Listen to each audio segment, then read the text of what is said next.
What's good, everybody? Is your boy David again, and I'm back with another video today. If you guys are new to my channel, please do subscribe to my YouTube channel, like the video, and comment down below. And also do follow me on my Facebook page, on TikTok, and on Instagram. So today we have here Julian San Jose's prod performance sa kanyang birthday prod All Out Sunday. So this was aired last Sunday, if I'm not mistaken, no? So this is just about 4 minutes, so parang solo performance lang niya to. Belated happy birthday kay Julian San Jose. Stay safe, stay limitless, star. So let's jump right into the video.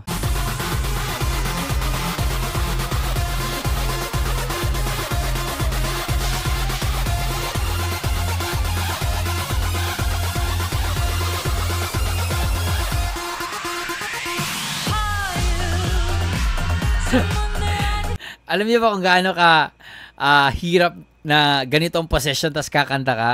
Grabe. Nice, very impressive.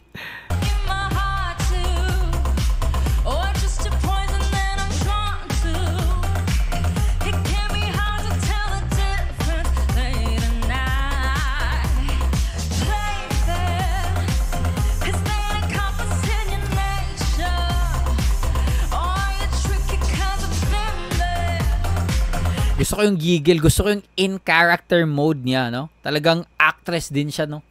Actress din talaga siya, eh.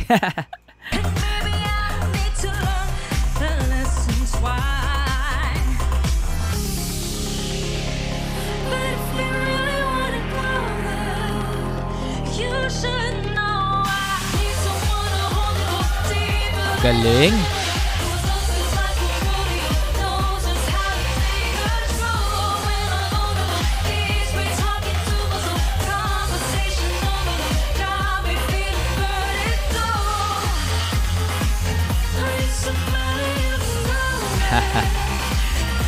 She's indeed a limitless star. Ang galing niya talaga. Tapos, ang advantage niya, tingnan yung mukha ni Julian, no? Very expressive, no? Kasi may iba na nagsising and dance, pero medyo kulang sa, you know, in character. Walang persona, wala kang makikita. Magaling sumayaw, magaling kumanta, but kulang sa pag-project, no? But Julian can do it all, man. Maybe because siguro dahil sa pagiging actress niya din, no, she was able to hone those skills, no, yung talent na meron siya, yung potential. So talagang limitless star.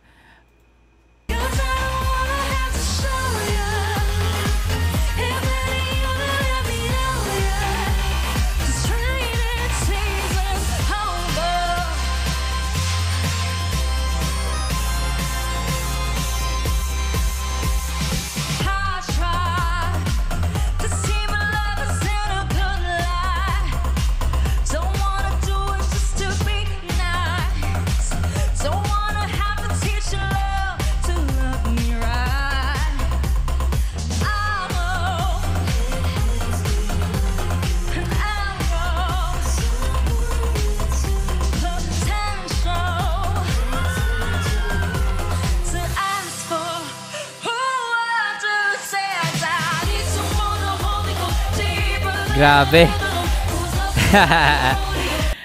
Gamit na gamit yung stage, eh, no? Yung area talaga, yung buong stage, no? Grabe, ginamit talaga niya. And that's very hard, ha? Kasi nga, dapat kalkulado yung steps mo, when to go there, how fast you go there, no? Tapos, mag-iisip ka pa, ano pang next neto, no?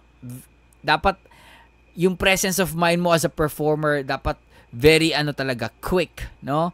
Yung accuracy, timing, man, impressive.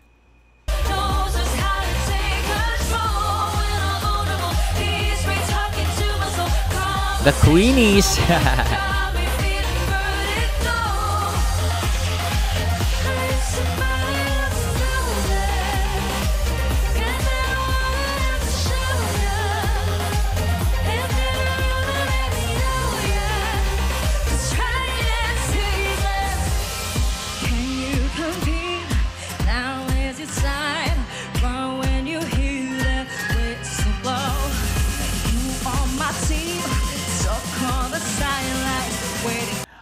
Guys, would you agree with me if sabihin ko na Julian San Jose is the Sarah Geronimo of GMA?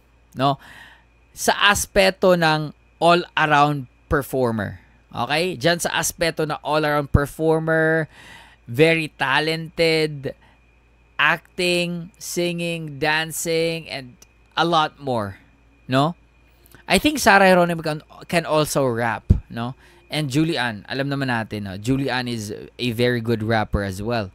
So, would you agree with me? So comment kayo sa baba.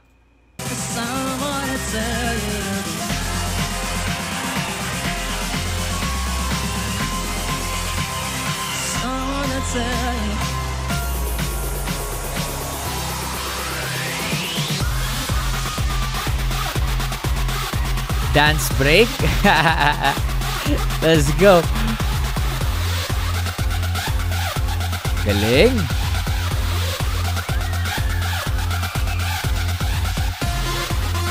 Hey.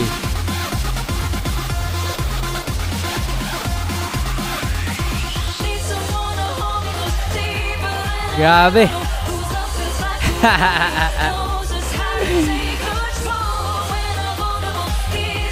Grabe yung stamina niya. Nakakahingal yung ginawa niya. No? Dance break. Tapos humiga pa siya with all that choreography. And then kinuha yung mic. Tapos kumanta ulit.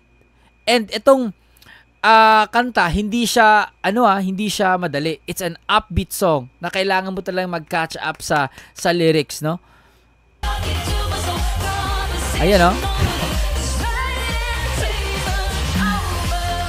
Ooh. Galing ng choreography.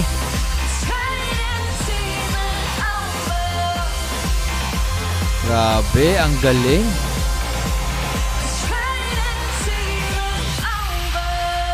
Oh. Okay, I think ito yung isa sa pinaka-impressive na solo performance ni Julian. I've seen a lot of Julian Sanos's sing and dance performances, but I think this one stood out in a sense na very calculated yung galaw niya. Nakita natin yung stamina niya, nakita natin kung gaano ka-quick, no, yung change of pacing, sa blocking, sa choreography, yung, man, grabe. Very impressive. Indeed, she's a limitless star. Indeed. So, again, happy 30th birthday kay Julian San Jose. Stay healthy and stay blessed. So that's it. Hope you guys enjoy the One Piece out, everybody. Much love. Stay safe and God bless you all. Peace.